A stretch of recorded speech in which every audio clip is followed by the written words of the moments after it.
Welcome to Know Your Body. I'm Dr. Andrew Wong, alongside our Director of Functional Nutrition at Capital Integrative Health, Araceli Benavides. At our practice, Capital Integrative Health, we take a deep dive into understanding your body, giving you actionable steps to organically give you the healthy life you deserve. Let's discuss an issue that everyone has, I think, both now and past and present. This is going to happen in the future: stress. Araceli, we can talk about stress in so many different ways. I know, like, if you Google stress, there's probably millions and billions of articles that come up, and everyone from friend and neighbors and family and everyone is, either stressed or is talking about stress pretty much all the time. How does stress, though, affect our health? How does that actually affect our health and well-being? Yes, there's many different ways in which stress can affect our health, and especially when we're talking about chronic stress, because like that acute physiological stress response that our body has when there's like something going on for like a short period of time and we have that response might be normal, but when we're like constantly and chronically stressed and we have those like cortisol levels going up consistently, which cortisol is that stress hormone that is produced in our adrenal glands when we're stressed, that can lead to a lot of different health issues. So one of the like common ones that we see might be like fatigue, like our adrenal glands like stop working when there's like this persistent increase of cortisol in our system, and then patients are just feeling like more fatigue throughout the day, and they just might need to like take a nap in the afternoon or might not be able to do everything that they want. So fatigue is a common effect from the chronic stress, but there are many other ones that maybe you want to discuss another one. I mean, definitely, stress can affect the digestion, and we just talked about, on the gut brain podcast, on the irritable bowel podcast episode. But stress is going to lead to a digestive mess. Stress is going to lead to poor digestion. Stress will also lead to another area that I really like to talk about, which is brain health. Stress can actually be the cause of fatigue. There's actually recent studies that show that psychological stress actually impact the mitochondria, which are the batteries inside the cells, and actually can cause fatigue. It can cause brain fog. So stress can actually deplete the body's ability to make energy, therefore leading to fatigue and brain fog. Absolutely. And also, if our cortisol is like increased, our body thinks that we need to like run, that we need to escape from something, or that we need to fight. So, our body naturally, what it does, it releases glucose from our liver and from our muscle storages so that we have energy available to run. But a lot of the times, we're just stressed sitting at our desk. So, we're not really moving and we're not really using that glucose that our body just made readily available for you to use. And when this happens, like also our insulin is going to go up so that we can take that glucose into the cells to be used as energy. And because most of the times we're not really moving or running away from anything, this can lead to weight gain and inflammation. So your our body doesn't use it as energy, and then it just turns like to be converted into like fat and fat storage. So like definitely a big area as well when we're talking about like blood sugar regulation and like weight management. The like chronic stress can be a contributor to this. Yeah, so we also know that in type 1, what is it, type A personality, they have an increased risk of heart attack. Mm-hmm. So, stress can literally kill someone. The other thing is that stress can lead to a reduction in the hippocampal volume, meaning hippocampal activity, which basically means that stress makes us forget things. Stress impacts our memory. So, chronic stress actually can be another root, risk factor for dementia too. So these are really, really big health issues that, it's not like, oh, someone's just stressed. Oh, that's just how they are, right? But Mm-hmm. that's actually going to affect their heart health, their brain health, their gut. It can cause leaky gut, it's Mm-hmm. intestinal permeability. And then another thing that I also want to stress, no pun intended, Mm-hmm. is about stress affects bone health because cortisol, which is one of the main adrenal hormones that Aristotle was talking about, is catabolic. Cortisol is catabolic. What does that mean? Catabolic means that the bone breaks down. Basically, your body is trying to dump out energy into the system to fight or flight. It's releasing glycogen from the liver, going to glucose in your bloodstream, so you have enough blood sugar for your brain, for your heart, for your muscles, and so you're gonna have bone loss from chronically elevated cortisol, which in some people can lead to osteopenia, osteoporosis, which is that decreased bone density that we're trying to avoid as well, in Mm-hmm. terms of always functioning well as we want to age healthily. So that's really, really important too, is that stress can lead to all these chronic issues. And so it's not just something in the mind, it does affect the body as well. Yes, absolutely. And along those lines, because our body like it's thinking that we're gonna run or escape, it wants the blood to be circulating throughout our whole body. So your blood pressure might even go up. And if your cortisol is constantly elevated, that can lead to problems around like hypertension as well. And I would say definitely an important thing to mention around like chronic stress is that our body really doesn't differentiate between a thought and an actual fact. So I don't know if you've ever noticed that you might be thinking, let's say you're not currently having like a stressful situation, maybe like an exam or an important meeting at work, but you think about it and you feel it. Like you feel your chest getting tight, you feel maybe even your tummy, like you feel that response and it's not even happening. You're just thinking about it. Or you might think of like, oh, what if this happens and it's like a negative thought, and you might feel that response in your body. So your body doesn't really know what's like really happening versus like what thoughts you're having. So we're definitely going to be talking about kind of like the thoughts that we have, the positive like versus negative, and how that can affect our body and our physiology. So definitely the brain is very very powerful in how it can modulate those effects in our nervous system. Just want to add one more thing, Araceli. So, for our listeners out there, there's this body-brain axis. There's this connection between the body and the brain, Mm-hmm. and that's the neck. Mm-hmm. And one of the things is, I was listening to you speak and I was like imagining and people listening out there, think about it, knowing your body, knowing what your body is actually doing when it's stressed. So just kind of take a moment for a second and try to figure out, or, even if you close your eyes, how does your body react when you are stressed? You might get butterflies in your chest. Your neck and back muscles might be tight. You might get a headache or something like that. Your breathing might become shallower. Your heart rate might get a little bit faster. So these are the type of things that really it's about how stress shows up in your body, so you can know your body, and so you can actually then start to mitigate that stress. Because the first step to dealing with stress is to become aware of it. Very important. And I'll just say one more thing. I don't know if you like bowling or not, but Mm-hmm. just um, I like the bowling where you have the duck pens and you have the lane where you can't ever get a zero. It's just the alleys are blocked Yeah. off. That's so anyway. So basically, the thing is, our heads. I just want to mention this because our heads weigh about as much of a bowling as a bowling ball, about 12 pounds. Mm-hmm. So if we're stressed and our neck muscles are tight, then that's so if I'm doing this, if you're watching a video, but what if you're not, what I'm doing is I'm kind of doing a cervical forward flexion. I'm basically, my neck is going forward. That's impairing the blood flow from the body to the brain. That's impairing the blood flow. So that stress is actually leading to cognitive impairment through the lack of blood flow that's happening from the muscle tension Mm-hmm. that's happening from stress. So these things are really concrete things that we can say that could impact someone's daily performance if they're just trying to wonder, well, you know, I don't have a history of heart disease. I don't have, brain issues, but how is this affecting me? It might be affecting you right now if you're stressed. It might be affecting your blood flow. Yes. So another common thing that we see our patients like mention is that when they're stressed, they're also like stress eating. And a lot of the times why this happens is because so our nervous system is dysregulated. We mentioned that when cortisol is like chronically elevated, we might find that we have like adrenal insufficiency. And one piece that our body is looking for is like those like salty, like crunchy things when we're like stress eating that might be a sign of like adrenal insufficiency. So if you notice yourself that you're like craving or wanting to like eat like crunchy, salty things, there might be a sign that the adrenals are not working properly. And also what our body's like looking to like feel a relief and like comfort food. And even sometimes when it's like more sugar, it just wants to like increase our serotonin for a little bit, like make us feel good for a little bit. That is not really going to last and it's not going to really be a solution, but it's just your body looking for ways to like either help the adrenals or even help that like feel good sensation for like a short period of time when your body's just like chronically stressed. So it's the first way to like help the stress eating is to like realize like when you're doing it, why you're doing it, and try to give like comfort to your body in other ways so that you don't have to rely on the food for that, because of course that can lead to other metabolic issues as well around like blood sugar dysregulation and just kind of like weight gain and like blood pressure issues and other things. So, yes. Now I know I eat that olive oil popcorn from Trader Joe's. It's so good. Yes. When we come back, Araceli and I will discuss ways to manage stress. This is Know Your Body. Welcome back to Know Your Body. I'm Dr. Andrew Wong, alongside our Director of Functional Nutrition, Araceli Benavides.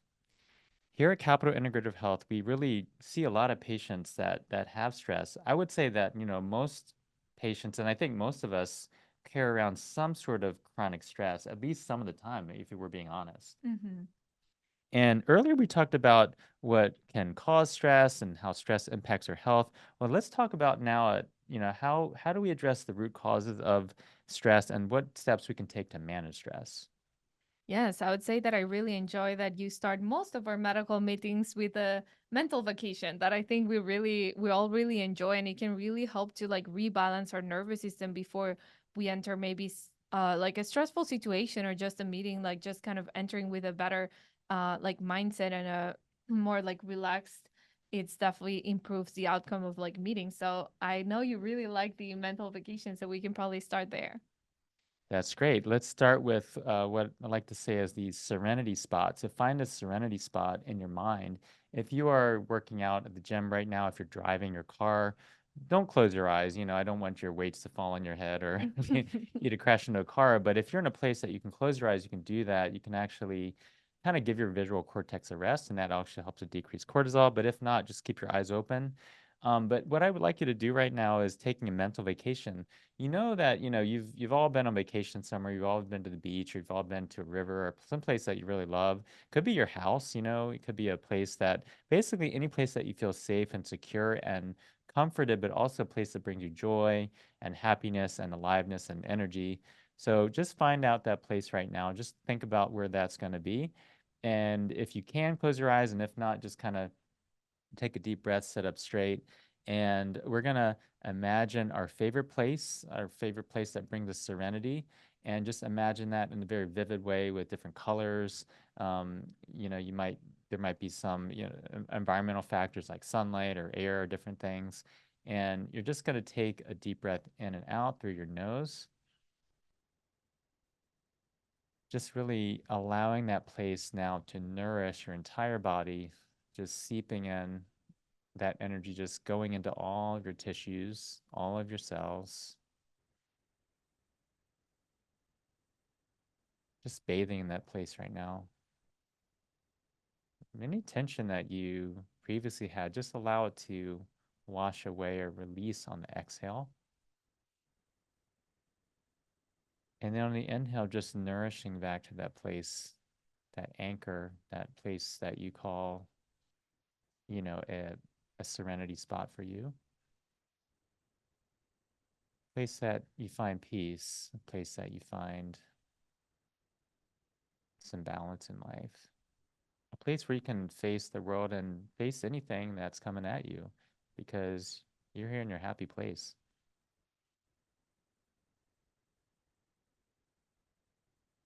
So we can extend this out for 2 or 5 minutes or more, but just to kind of conclude this here, there's just a little mini snack meditation, a little bit of a mini serenity spot. Just know that, just imagine that you're putting this in your briefcase or backpack right now, and you can take this spot with you anywhere, anytime, any place. Even if you're just sitting in the bathroom on a toilet or something, you can do that. You know, everyone has about 90 seconds. So as you take one more deep breath in and out, just create a commitment to yourself that you can pull this out at any time.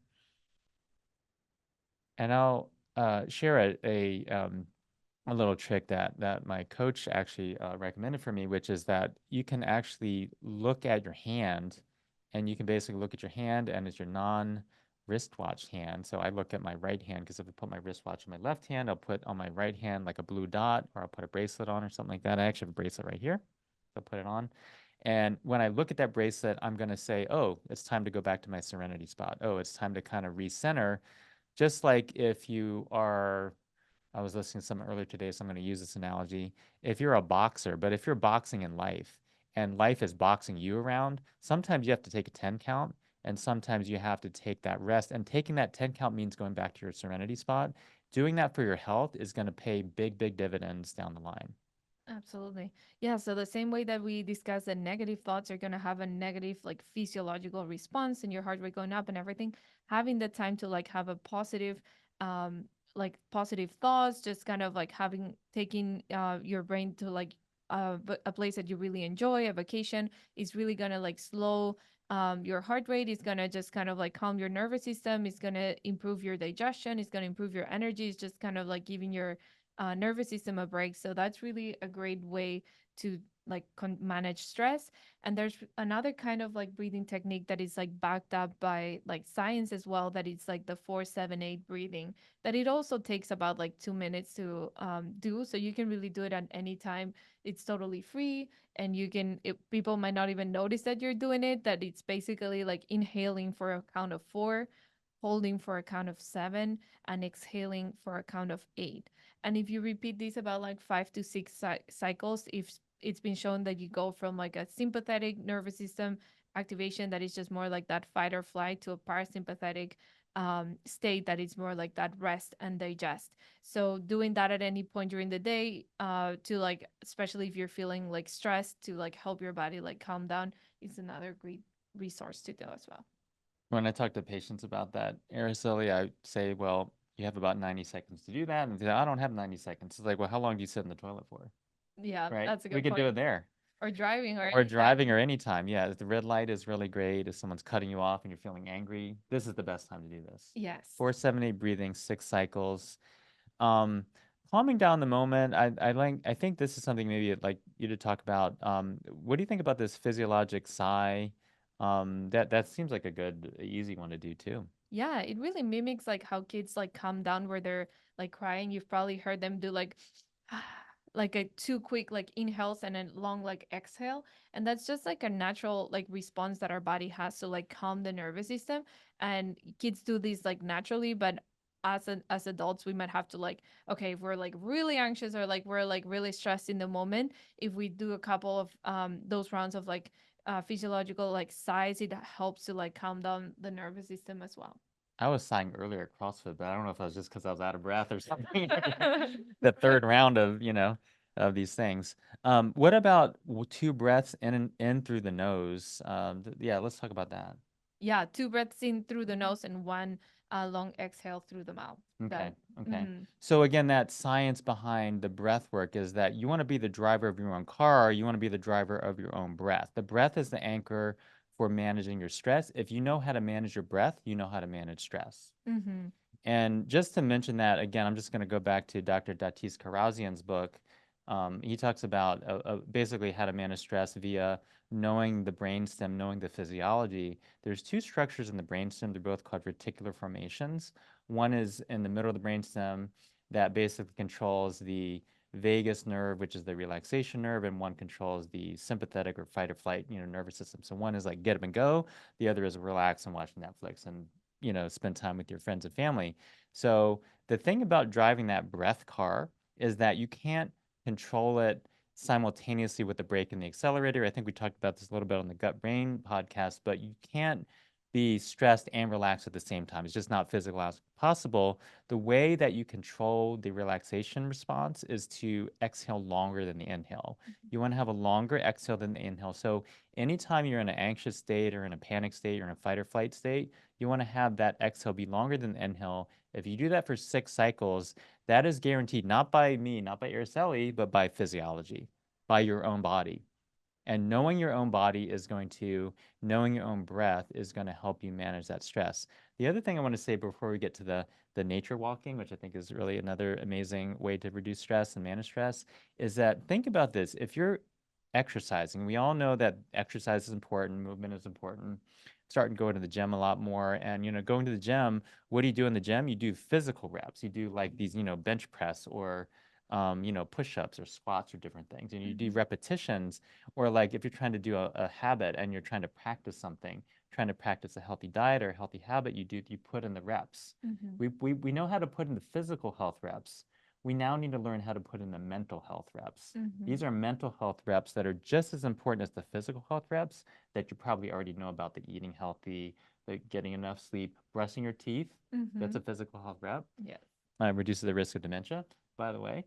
Yeah. But mental health reps, I don't know that we spend as much time in our society talking about how to actually manage stress and take that habit and repeat that over time so that we can become masters at this. Yes, the more we do it, the more natural that it comes to us to just go back to it and use it as a resource. So yeah, definitely it's like a Hmm. muscle. The more that we use it, better that it becomes.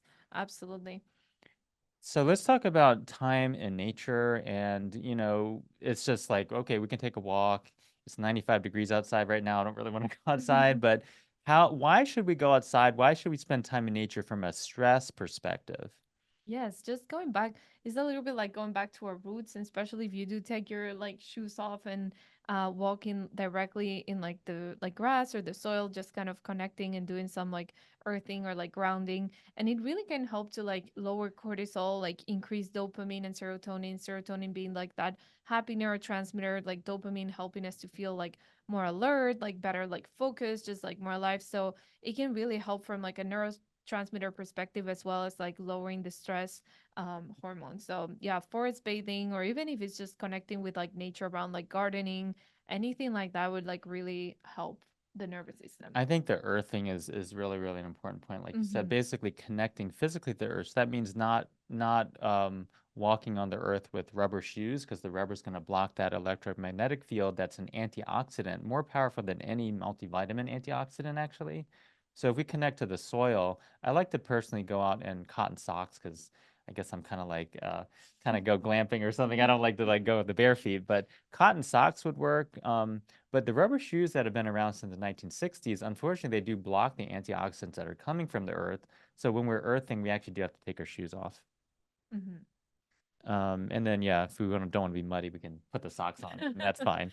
Good idea. Yes. Yeah, and maybe we can also discuss a bit about trauma and the trauma response, because maybe you have had at some point in your life like a traumatic experience, and then you feel like your nervous system is like stuck in that fight or flight situation, or even in a freeze mode. It might get to a point that your body's just kind of not responding and just kind of feels like stuck in that like trauma response. So there are different like strategies or programs that we recommend to patients to like try to work through that, to like really get to your nervous system to be able to be like more flexible and go towards that relaxation response. So some of them are like just therapies that you can do like online, like maybe like Primal Trust, like the online program that helps to like retrain the limbic system, that is that part in your like brain that controls the emotions and the behavior, or the DNRS. I think you also liked a lot the DNRS program, right, Dr. Wong? Annie Hopper dynamic neural retraining system. Yes. I mean, there are so many different types of ways to, deal with trauma, whether it's, like you said, primal trust, DNRS, Gupta program, EMDR therapy, which is an eye movement desensitization. There's also accelerated resolution therapy, ART. There's, trauma from a perspective of getting trauma-informed therapy. And then there's also integrated body work that's trauma-informed body work, because as we know, the issue is in the tissue, and the issue can stay in the tissue if the trauma is not addressed through releasing that trauma from the body through body work, whether it's myofascial release or acupuncture or other some sort of body work. Craniosacral, yeah. Cranial sacral therapy, yes, thank you. That helps balance with the vagus nerve as well. I think the other thing about trauma that I just wanted to mention is that, it's 2024 now. I think we can destigmatize trauma. Is that everyone has had some sort of trauma, and it's just as important to deal with that, because trauma can be the root cause for a lot of health issues. And often we see that in our clinic too. We're dealing with someone with a chronic health issue, a chronic gut issue, a chronic brain issue, chronic, mood issue. It could be the trauma that is the limiting factor for their healing. Yes, and we find that that kind of gets in the way. Like we might be doing a lot of great things otherwise, and if that piece is not addressed, it's really hard to like fully resolve. They might be feeling a little better, but it's kind of like really hard to like fully heal when there's a trauma component as well. It's a huge roadblock. It's a Yes. huge roadblock. So address that and don't ignore it. If you're listening to this and you're wondering why you're not getting better, trauma might be the root cause, and it's something that definitely needs to be addressed. And we can help you with that, but definitely it's something that you have to recognize as a person, because to know your own body also means to really take an honest look at your own trauma as well that you may have experienced in your life. But the good thing is there are a lot of different ways that you can, deal with that. There's professionals that can help you with that.